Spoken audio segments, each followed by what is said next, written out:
Damos gracias al Señor porque Él es bueno y su gran amor perdura para siempre. ¿Sí? Ayer en la mañana me pongo a preparar la palabra, como siempre teníamos mucho tiempo para hacerlo. Y a diferencia de otras veces que siempre mi interacción con la revelación fue a través de una palabra, de un texto bíblico o de un pensamiento que desarrollé con el Señor me introduce en una visión. Así que quiero comenzar este tiempo introduciéndolos en el mismo lugar y van a ver que no es muy diferente a donde estamos. Solo quiero traer a conciencia algunos elementos. ¿Sí? Así que les pido que cierren sus ojos y quiero introducirlos en la visión que el Padre me dio ayer. Que recuerden, es la plataforma en la que ya estamos, porque Él ya está ministrando. Él no está empezando a hablar ahora. Él empezó a hablar desde el momento en que tomaste la decisión de venir a esta reunión, te levantaste, organizaste tu familia, dispusiste tu vehículo, un colectivo, y llegaste a este lugar. El Señor nos introduce dentro de un jardín, dentro de un huerto lleno de verde. Hay árboles en ese lugar. Y comenzamos a acercarnos a un río pequeño, como de 1,5 metros aproximadamente, pero con suficiente agua, un río con mucho caudal de agua.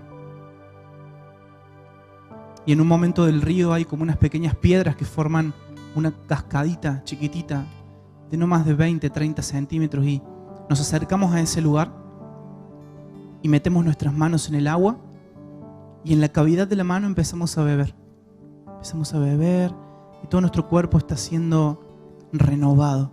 Eso es lo que hicimos mientras adorábamos, cuando el pastor Benja ministraba esa puerta, que eran aguas que venían y bebían. Nuestros cuerpos bebían y eran fortalecidos, nuestros espíritus, nuestra alma era fortalecida. Y bebemos con lo que cabe en el hueco de nuestra mano. Y en un momento de esta visión, yo dejo la mano en el agua, como dejando que el agua pase por mi mano. Y empiezan a venir letras. Letras sueltas. Primero viene una K, después viene una O, después una S y una I. Cosi. Y al recibir esta palabra abro mi computadora y comienzo a investigar en internet qué significa la palabra Cosi. Honestamente con muy poca expectativa de encontrar algo. Y la palabra Cosi significa copa. Es la palabra en original que se usa en el Salmo 23 cuando dice: tú unges mi cabeza, mi cosi, mi copa, está rebosando. Y al instante el Señor me dice: ya no beberás más con tu mano, medida de hombre, sino que beberás de la copa del Señor, medida de Dios. El Señor viene en esta hora a sacarnos de toda bebida que hemos bebido, aún de Él, con medida de hombre. Y Él nos entrega una copa en esta mañana. Pone tu mano como para recibir una copa. Él entrega una copa y te dice: ya no vas a beber más medida de hombre, sino que vas a beber medida de Dios. Y yo puedo ver cómo en las manos de muchos de ustedes esta copa tiene diferentes tamaños, diferentes formas, porque Dios no se repite, Dios no hace ladrillos, Dios hace piedras, Dios tiene diseños únicos. Y en esta mañana está entregando copas para rebosar, copas. Descienden copas en esta hora en tus manos. Ya no te acercarás más a beber del agua con tus manos, sino que te acercarás con la copa, medida del Espíritu. En el nombre de Jesús. En el nombre de Jesús.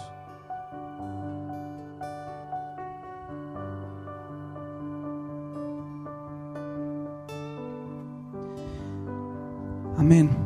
Nosotros sabemos que la obra de Dios, o sea, su iglesia, avanza. Lo hemos visto a lo largo del tiempo. No es algo que se quede estancado. Lo que se estanca son los hombres, o sea, son las vasijas de barro los que nos estancamos. La obra del Señor corre. Son aguas que ni siquiera nosotros podemos frenar.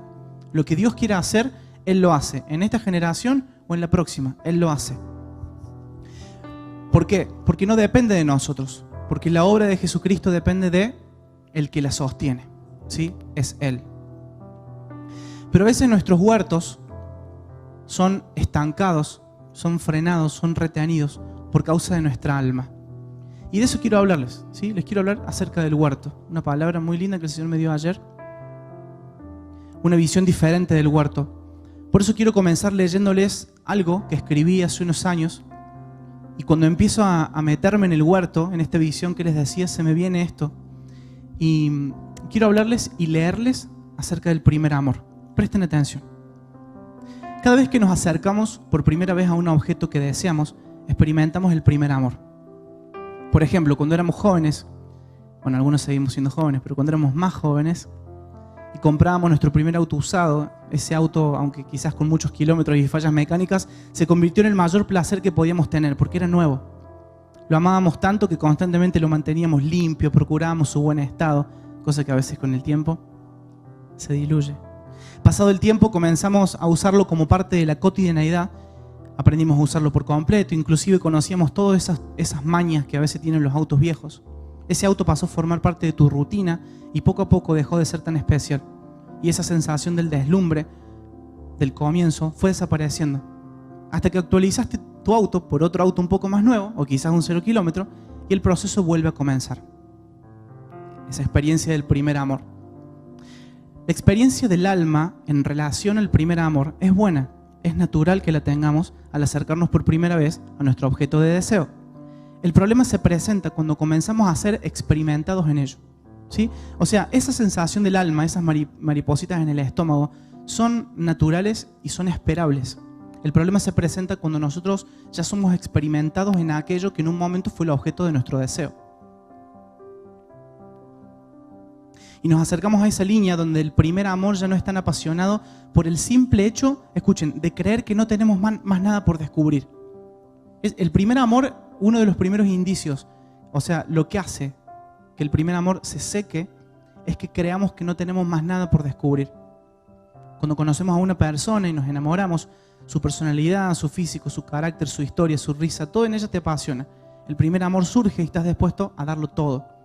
A medida que pasa el tiempo, las conversaciones son cada vez más largas, llegan el compromiso y el casamiento. Pero al pasar los años, esas mariposas en la panza pareciera que ya no están, se han ido. Sucede lo siguiente, esas mariposas almáticas que ya no están, no es malo. Porque estas son apenas un comienzo. Es necesario saber que al llegar la experiencia, fruto de la permanencia de la relación a través del tiempo, el primer amor no ha desaparecido, aunque pareciera. En este punto radica la diferencia entre el enamoramiento y el amar. El primero, o sea, el enamoramiento, es fruto del primer conocimiento, del primer impacto. El segundo, o sea, el amor, es fruto del proceso de las experiencias. A veces oramos y clamamos por no perder o por volver al primer amor y rápidamente en nuestra mente viene la imagen de las mariposas en la panza. Pero déjame decirte que justamente ese enamoramiento, el que con la experiencia y la permanencia se convierte en el verdadero amor.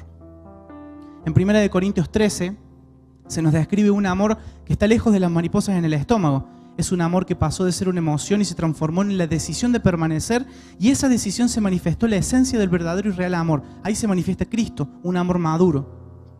Jesús le dijo a la gente que creyó en Él: ustedes son verdaderamente mis discípulos si permanecen en mis palabras. Eso habilita conocer la verdad y la verdad los hará libres. Vean el proceso. El que permanece en mis palabras, primer proceso, permanecer. Conocerán la verdad y la verdad los hará libres. Muchos hijos tienen como una especie de pánico de salirse del primer amor, porque han malentendido el amor creyendo que estar en el primer amor es tener ganas almáticas de adorar, es sentir esa necesidad de orar a cada momento y de tener percepciones sensoriales al leer la palabra. Pero la realidad es que el amor apasionado se construye en la experiencia de mantenerse buscando el rostro de Dios. No tengas miedo de salirte de ese primer enamoramiento, porque lo que viene es mucho mejor. Habla de madurez. La relación entre dos esposos es el reflejo de Cristo y la iglesia. Como esposo, no me es permitido levantarme un día y simplemente decir: hoy no siento estar con mi esposa, ya no lo deseo, ya no, esas maripositas no están, me voy de mi casa. No me es permitido, porque mi pacto con ella es amarla como describe 1 Corintios 13. En el pasaje de Apocalipsis 2:4 se amonesta a la iglesia de Éfeso por haber dejado el primer amor. Y acá quiero tocar esto porque es una estructura que tiene que caer. Tengamos en cuenta que esta iglesia era una iglesia consolidada en un proceso de madurez avanzado. Es decir, que ellos ya habían pasado por ese primer enamoramiento, pero lo que se le demanda era que no habían permanecido en Cristo hasta conquistar una verdadera plataforma de primer amor. Nuestro primer amor es Cristo, no es una emoción pasajera de sentir ganas de cantar o adorar, eso es apenas un comienzo. Ahora entendemos que ser experimentados va mucho más allá del enamoramiento del primer momento en que conocemos al Señor. Es permanecer en ese lugar donde te enamoraste por primera vez, donde recibiste las primeras enseñanzas, pero donde comenzaste a madurar, a morir, a crecer, donde la eternidad es el amor, donde Cristo es el amor. Si crees que has perdido el primer amor y debes volver a Él, ahora sabes que no es volver a cuando recién llegamos al Evangelio, sino todo lo contrario, es retomar tu pacto de pasión en Cristo y convertirte en un experimentado por su presencia. No es volver a los rudimentos de la madurez antigua que teníamos cuando llegamos a Cristo, porque eso sería inmadurez. No es volver a escuchar aquellas canciones o aquellas prédicas que sanaron nuestra alma y nos confortaban. Es la transición de vivir un amor almático y lleno de emociones y sensaciones a vivir un amor eterno e inconmovible. Cristo no tiene amor. Si Él tuviera amor lo podría perder. Cristo es amor. Y Él es eternidad. Y permanecer en Él nos hace verdaderamente libres. Yo oro en el nombre de Jesús para que esta estructura caiga de tu iglesia, Señor. No solamente de esta casa, sino de todos aquellos que están escuchando, Señor. Soltamos esta palabra a las naciones y llamamos a tu casa a reconsiderar lo que es el primer amor, a reconsiderar la revelación del amor de Cristo, a reconsiderar el huerto, a reconsiderar el jardín, a reconsiderar la revelación. Y oro en el nombre de Jesús para que toda estructura en nuestros ojos, que son como filtros para ver la intimidad contigo, Señor, por rudimentos que hemos aprendido, rudimentos que ya no nos sirven, que ya no sostienen tu pasión en nosotros, que caigan en esta hora en el nombre de Jesús y venga sobre nosotros como un aceite a nuestros ojos y a nuestros oídos, la revelación del Cristo íntimo, la revelación del Cristo del jardín, en el nombre de Jesús. Amén y amén.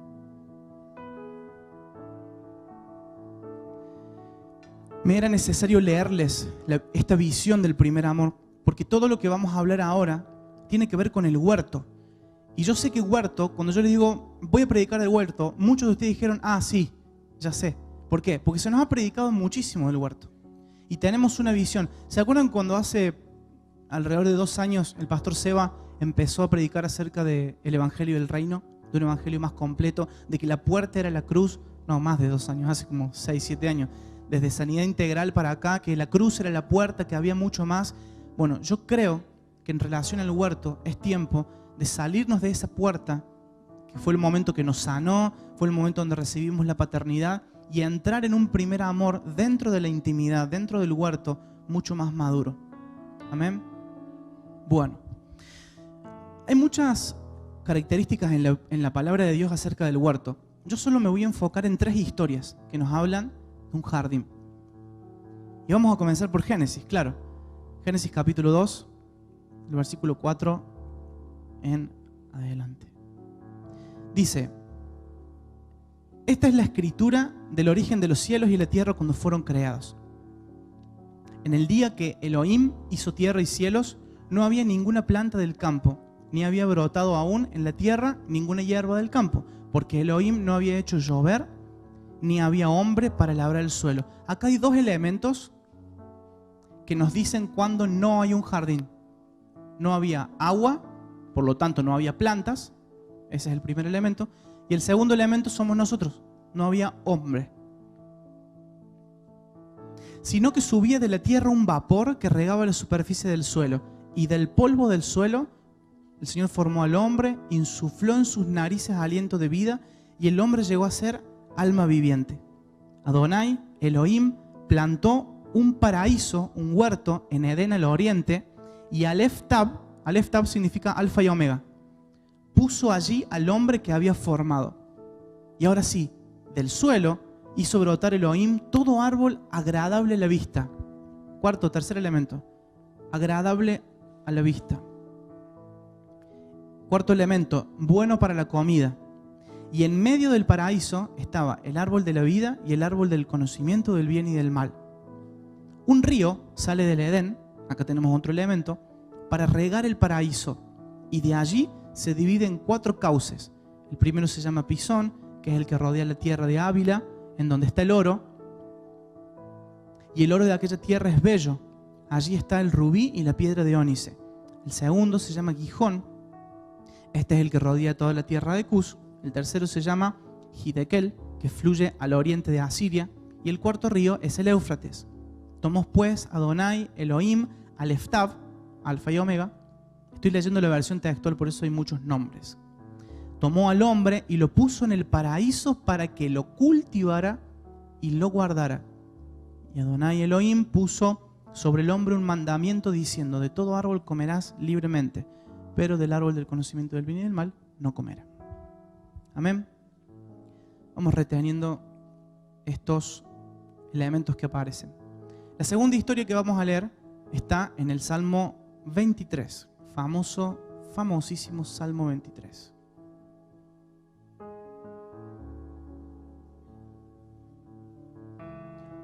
Yo les animo que refresquen su mente porque es un salmo muy conocido, pero lo vamos a leer a la luz de esta revelación. Yahvé es mi pastor, nada me falta.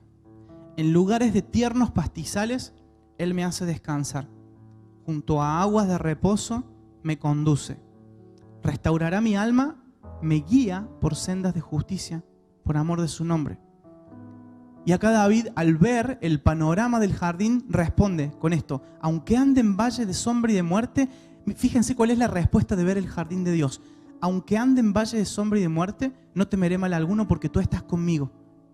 Así que cuando tu alma esté viendo el valle de la sombra y la muerte, voltea tu mirada y mira el jardín. Y lo que el jardín imparte es esto: no temeré mal alguno porque tú estás conmigo. Tu vara y tu cayado me infunden aliento.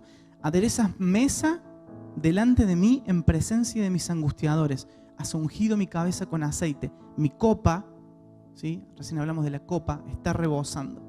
Ciertamente el bien y la misericordia me escoltarán todos los días de mi vida, y en la casa de Yahvé moraré por largos días. Otra vez vuelven a aparecer estos elementos, ¿no? El agua, nosotros, ahora el Padre, la comida, el árbol, el descanso, el pastoreo, el discipulado del Señor. Bien, y el tercer jardín del cual vamos a hablar es Apocalipsis capítulo 4. Voy a leer la versión de Biblia de las Américas en este caso. Visión del trono de Dios. Fíjense que esto es lo que pasó en la adoración. Después de esto miré y vi una puerta abierta en el cielo. Y la primera voz que yo había oído como sonido de trompeta que hablaba conmigo decía: sube acá, que yo te mostraré las cosas que deben suceder después de estas. Y al instante estaba yo en el Espíritu. ¿Sí? ¿Dónde estábamos? Amén. ¿Dónde estamos ahora? Y vi un trono colocado en el cielo y a uno sentado en el trono. ¿Sí? Ahí vemos el lugar de reposo, el lugar de autoridad donde Dios gobierna. Versículo 3. Y el que estaba sentado era de aspecto semejante a una piedra de jaspe y sordio, en relámpagos, voces y truenos. Delante del trono había 7 lámparas de fuego ardiendo, que son los 7 espíritus de Dios. Delante del trono había un mar transparente, semejante al cristal, y en medio del trono y alrededor del trono 4 seres vivientes llenos de ojos, por delante y por detrás. El primer ser viviente era semejante al león, el segundo semejante al becerro, el tercero tenía rostro como de un hombre y el cuarto era semejante a un águila volando. Y los 4 seres vivientes, cada uno de ellos con 6 alas, estaban llenos de ojos por dentro, y día y noche no cesaban de decir: Santo, Santo, Santo es el Señor Dios, el Todopoderoso, el que era, el que es y el que viene. Y cada vez que los seres vivientes daban gloria y honor y acción de gracia al que está sentado en el trono y el que vive por los siglos de los siglos, los 24 ancianos se postrarán delante del que está sentado en el trono y adoran al que vive por los siglos de los siglos, y echan sus coronas delante del trono diciendo: digno eres tú y Dios nuestro, Señor y Dios nuestro, de recibir gloria, el honor, el poder, porque tú creaste todas las cosas y por tu voluntad fueron creadas. Estas 3 historias que leemos, que son extremadamente conocidas, son reflejo de un solo jardín, el jardín del Padre. ese jardín donde nosotros habitamos, ¿sí? Cristo diría, cuando ores, cierra la puerta, ¿sí? Por lo general las visiones del jardín no son en multitud, aunque sí las hay, porque como iglesia entramos a su jardín, pero ese jardín que cuando estamos en nuestra casa y cerramos la puerta, el Señor nos ministra como un padre, donde podemos estar desnudos frente a Él, donde no hay pudor, donde no hay vergüenza, donde no hay nada en el corazón oculto. Ese lugar donde Él nos pastorea, donde nos guía, donde podemos beber de sus aguas, comer de los frutos del árbol. Cuando tenemos calor tenemos sombra, cuando tenemos frío tenemos abrigo, donde Cristo en toda su manifestación y su expresión, Él se muestra, Él se hace visible. Y a veces las cosas invisibles que vivimos se hacen tangibles cuando miramos el huerto. Cada elemento del huerto, el pasto, las piedras, los lugares de reposo, el agua, las mesas que el Señor prepara con frutos, con leche, con miel. Cada elemento que se nos presentan en los huertos son todas las cosas que a nuestra alma se traducen como la plenitud. O sea, todo lo que nuestra alma necesita en plenitud está en el huerto. A ver, ¿qué es el huerto? Cristo. Cristo es el huerto. Bien. Dada esta introducción, quiero hablar de 3 características que el Padre me muestra para hoy en relación al huerto. Y lo primero es el huerto como un lugar de sanidad. El huerto siempre está asociado a la restauración de las cosas, en distintos pasajes de la Biblia. Cuando Dios describe un pueblo lejos de su voluntad, lo describe como un huerto seco, como un huerto sin agua, o como un jardín marchitado. Vamos a leer Isaías 58, del 11 al 14. Isaías 58, del 11 al 14. Dice: Yahvé te pastoreará siempre. En las sequías, escuchen, saciará tu alma y dará vigor a tus huesos. Serás un huerto bien regado, un manantial cuyas aguas nunca faltan. Los tuyos reedificarán las ruinas antiguas, volverás a levantar cimientos de muchas generaciones y serás llamado reparador de brechas, restaurador de senderos. Pero ¿dónde comienza todo? Comienza en el huerto. El Señor nunca va a restaurar una nación si primero no restaura nuestros huertos, porque Él a través de nosotros, a través de su iglesia, de los hijos activos en el ministerio, en el reino, es que va a restaurar una nación. Todo comienza por el huerto. Recuerden que estamos en un tiempo de reconstruir. El pastor Benja nos habló la semana pasada acerca de Nehemías. De hecho, les cuento que en nuestro discipulado hoy están haciendo un Nehemías. Cristian y Fer Aramayo están internados y está a punto de nacer Nehemías. Nunca más justo los tiempos. Estamos en ese tiempo de que se levanten los Nehemías. Amén. Vamos a leer Jeremías 31 del 12 al 14. Ahí cerquita. Jeremías 31 del versículo 12 al versículo 14.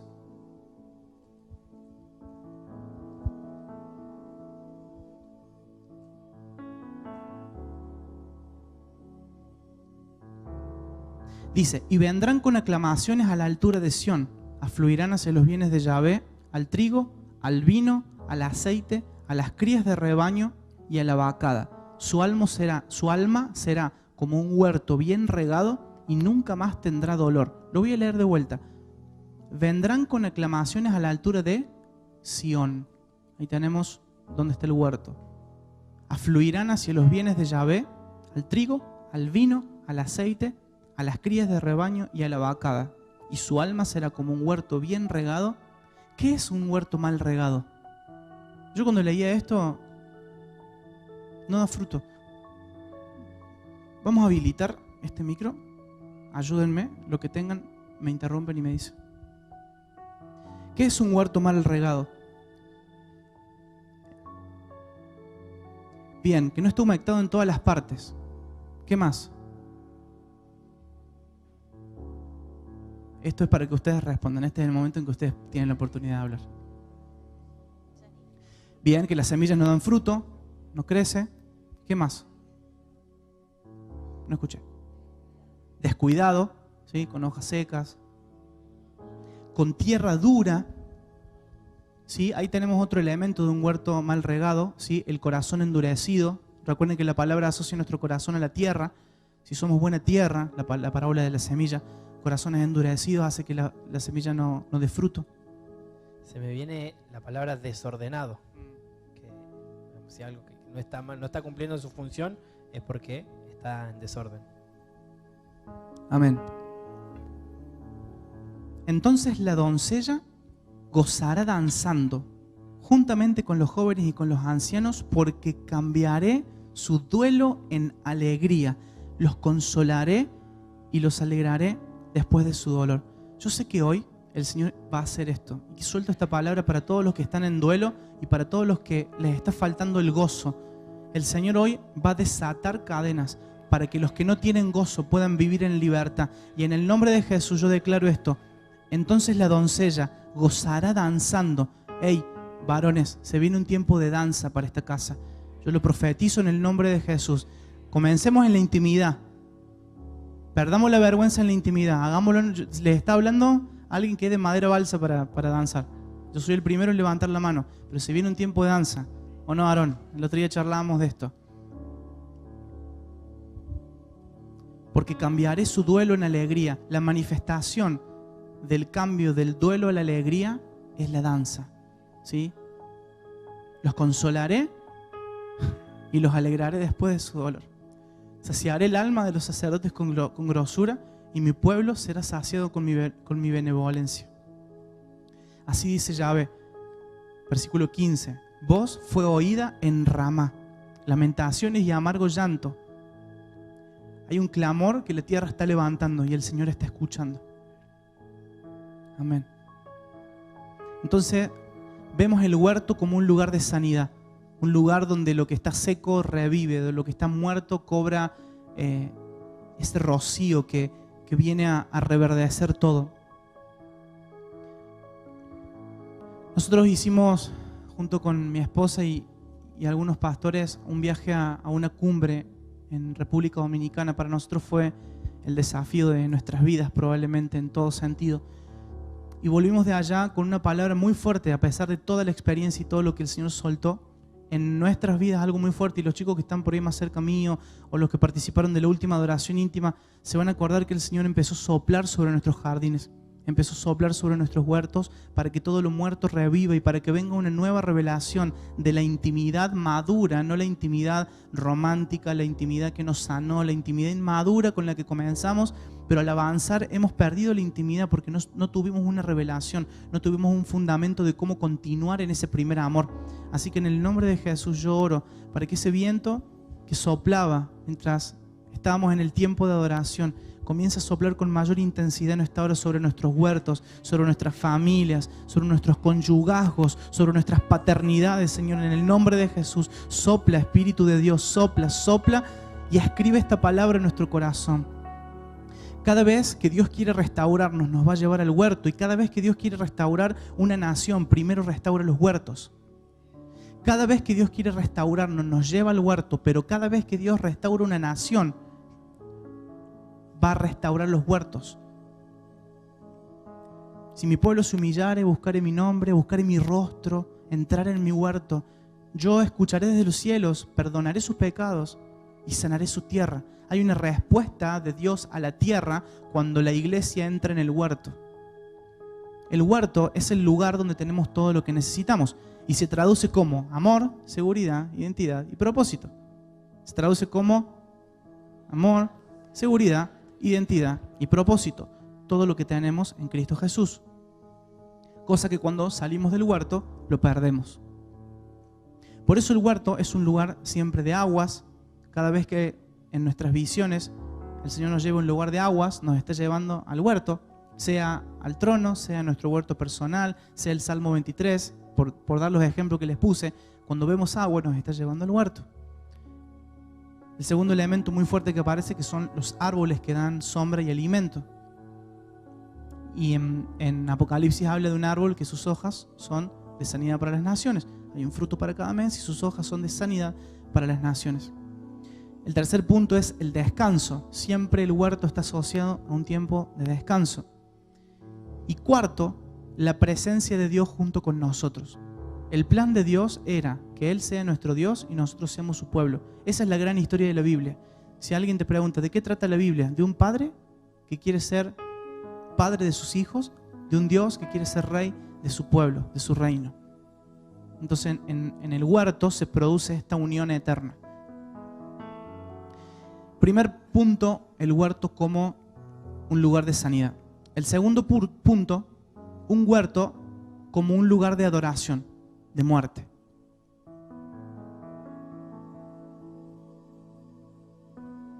Vamos a leer Mateos 26, del 36 al 40.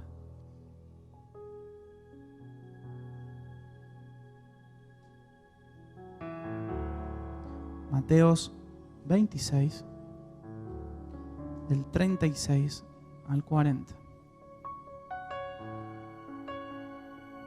Amén. Entonces Jesús llega con ellos, está hablando de los discípulos, a un lugar llamado Getsemaní. ¿Qué era Getsemaní? Un huerto, el huerto de Getsemaní. Entonces Jesús llega a un lugar llamado Getsemaní y le dice a sus discípulos: sentaos aquí mientras yo voy allá y oro. Jesús necesitaba un tiempo a solas. Su alma estaba siendo prensada. La palabra Getsemaní significa prensa de aceite. Entonces, en el huerto hay un lugar donde hay una prensa de aceite. Lo digo de vuelta. En el huerto hay un lugar donde hay una prensa de aceite. Y tomando a Pedro y a los hijos de Zebedeo, comenzó a entristecerse y a angustiarse en gran manera. Y les dice: una tristeza mortal está... No está hablando mal acá la Biblia. No está hablando mal Jesús. Esto es literal. Una tristeza mortal está sobrecogiendo mi alma. Quedaos aquí y velad conmigo. Y yendo un poco más adelante, cayó sobre su rostro y orando: oh Padre mío, si es posible, pasa de mí esta copa, pero no como yo quiero, sino como tú.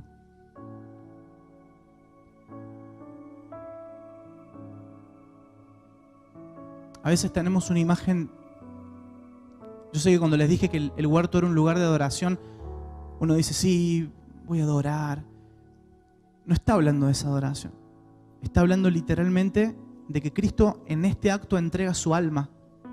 Cristo en el huerto del Getsemaní entrega su alma. Él dice: Señor, mira, yo sé que lo tengo que hacer, pero si es posible, pasa de mí esta copa. Si es posible, no me hagas beber esta copa.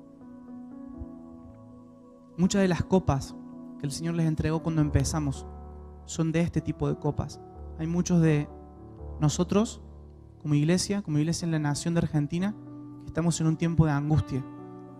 Que ese tiempo de angustia te lleve a morir en el huerto para que puedas resucitar y vivir en Cristo.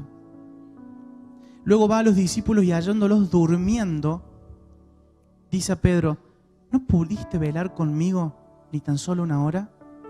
Velad y orad, para que no entréis en tentación. En verdad, el espíritu está dispuesto, pero la carne es débil. Hay un momento en el huerto, hay un momento que es de muerte en el huerto, que aún nuestra alma va a tender a dormirse. Nuestro espíritu en el huerto está siempre dispuesto, porque es lo que más conectado está a Cristo. Pero hay una guerra que por lo general lleva una hora. Hay una guerra en lo íntimo que por lo general lleva una hora, que es para vencer el alma y entrar en la muerte del alma, que es por el espíritu. Les estoy entregando una llave.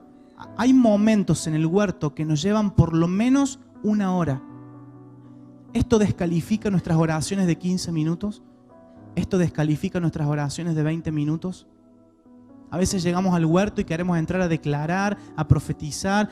Entramos con nuestras listas de oraciones, entramos con nuestra rutina. Ok, eso es fantástico, eso se llama intercesión. Eso no es adoración. Y a veces mezclamos la intercesión con la adoración. Pero no era lo mismo, no era lo mismo. Y dejándolos nuevamente fue y oró por tercera vez, repitiendo la misma expresión. Escuchen, hay un momento del huerto en que vas a tener que repetir la misma expresión y repetir la misma expresión y repetir la misma expresión. Y es ese momento donde empezás a decir, Señor, te necesito, Señor, te necesito, Espíritu Santo, te necesito, te necesito, te necesito, te necesito, te necesito, te necesito. Y eso es como un martillo, te necesito, te necesito, te necesito. Señor, te necesito. Señor, te adoro. Señor, te amo. Señor, sos rey de mi vida, sos rey de mi casa. Señor, te necesito, te necesito. Insistir en la oración hasta que las fuentes se abren. Hasta que las fuentes se abren.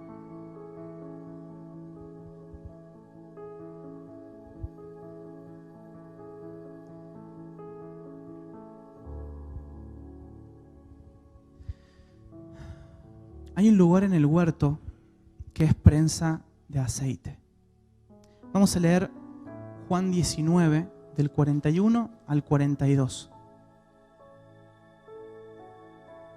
Juan, ahí cerquita, 19, versículos 41 y 42, al final.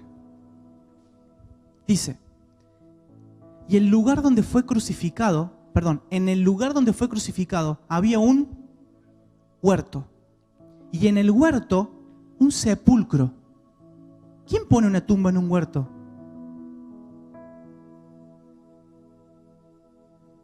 En el cual aún nadie había sido puesto. Era una tumba nueva. ¿Saben que en el huerto, y se lo digo con sonrisa, hay un lugar donde hay una tumba que tiene mi nombre? Hay una tumba que si yo no la uso, no la usa nadie. Mi alma se entrega en Getsemaní, en la prensa de aceite, en la angustia, en la presión. Ahí yo entrego mi alma. Cuando mi alma está lista, puedo entregar mi cuerpo, mi tiempo, mi dinero, mi familia, mis gustos, mis placeres.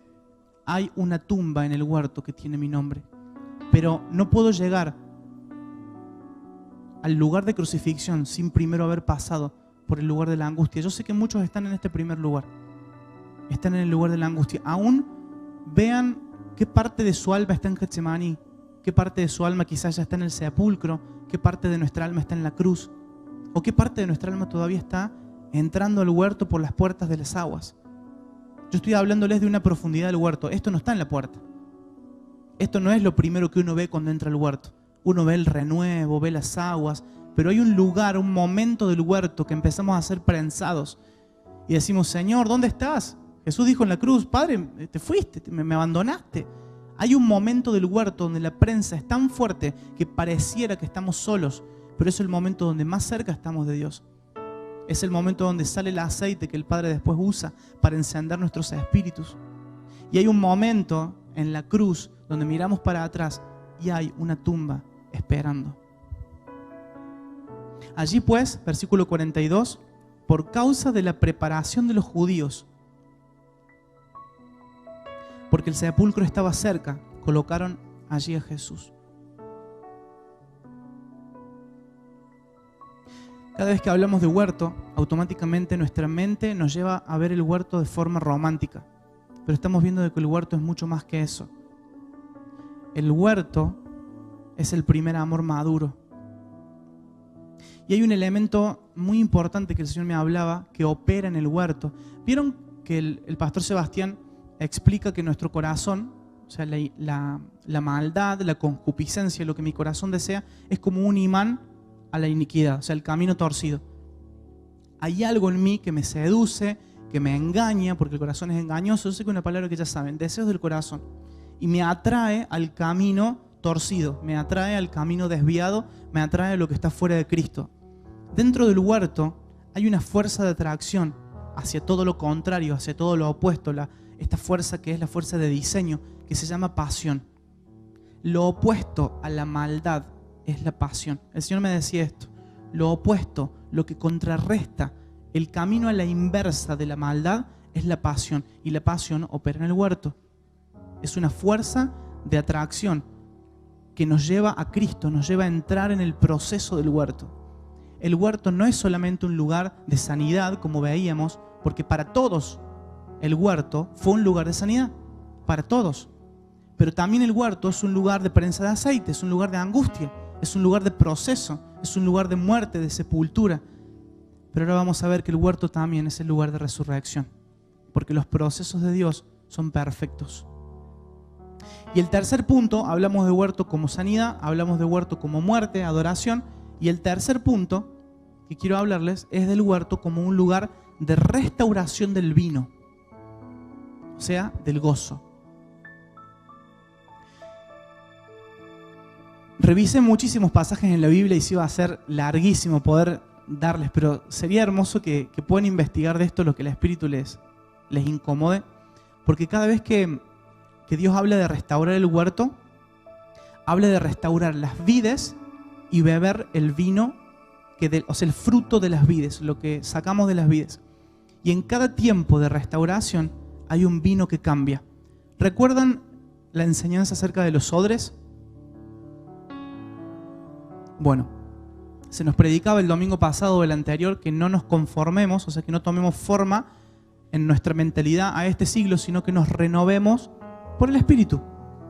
Lo mismo pasa con el vino. Cada tanto el vino se renueva. El tema es que cuando el vino se renueva, no encuentra un odre nuevo, un odre preparado, no puede derramarse. Síganme en este proceso.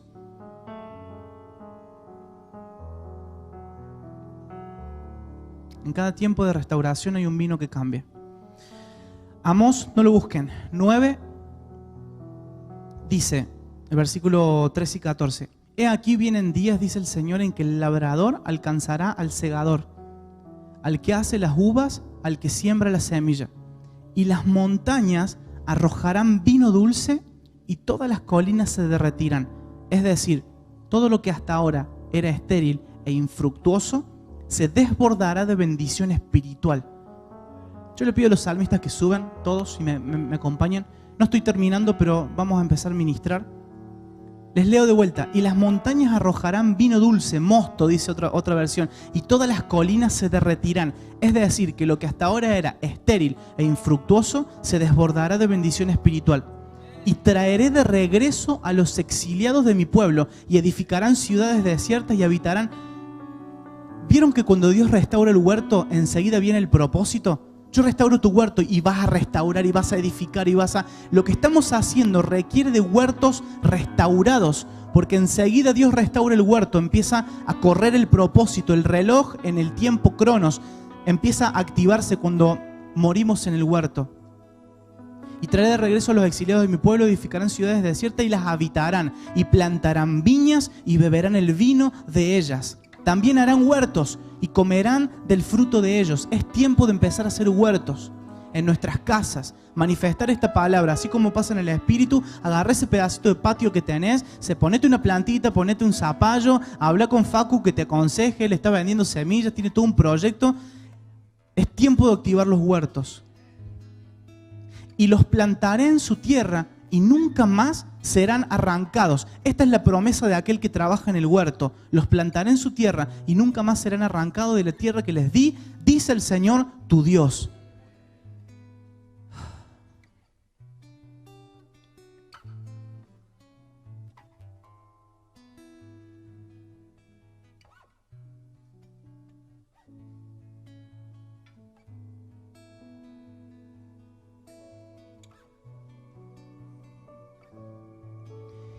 Isaías 24, del versículo 7 en adelante dice: las vides se marchitan y no hay vino nuevo. Todos los parranderos suplican y se lamentan. Se ha callado el alegre sonido de las panderetas y ya no se escuchan los felices gritos de celebración. Las melodiosas cuerdas del arpa están silenciosas. Se han acabado los placeres del vino y del canto. Las bebidas se vuelven alcohólicas y se vuelven amargas en la boca. La ciudad se retuerce en el caos y todas las casas están cerradas con llave para que los intrusos no entren. Yo quiero soltar esta palabra aún sobre Ecuador. Ayer hablaba con un amigo de allá y él me decía que la situación es crítica, como todos ven, que están encerrados en sus casas. Esta es la situación que muchas naciones, no solamente nosotros, sino muchas naciones están viviendo. La ciudad se retuerce del caos, todas las casas están cerradas con llave para que no entren los intrusos. Se reúnen las turbas en la calle clamando por vino, clamando por gozo. La gente está reclamando un gozo que no entiende por qué se secó. Hay gente en la calle. Uno va a la verdulería, se cruza al mercado a comprar, los que trabajan en la calle, los que son taxistas, los que están en contacto con el mundo, con la gente. La gente está clamando por vino. La gente está angustiada, está desesperada. Esa es la situación natural. Eso es lo que los ojos naturales de la gente ve. Y la alegría ha sido expulsada de la tierra. La ciudad ha quedado en ruinas, sus puertas echadas abajo. Esto sucede en toda la tierra, pero solo queda un remanente, como las aceitunas sueltas que quedan en el olivo, o las pocas uvas que quedan en la vid después de la cosecha. Pero los que se quedaron, escuchen, gritan y cantan de alegría. Los del occidente alaban la majestad del Señor. En las tierras del oriente se da gloria al Señor. En las tierras de más allá del mar alaban el nombre del Señor, Dios de Israel. Oímos cantos de alabanza desde los confines de la tierra y canciones que dan gloria al justo, porque se está levantando una voz desde la iglesia. Yo te invito a que te pongas de pie, cierres tus ojos. Se está levantando una voz desde la iglesia. Se está levantando una voz desde la iglesia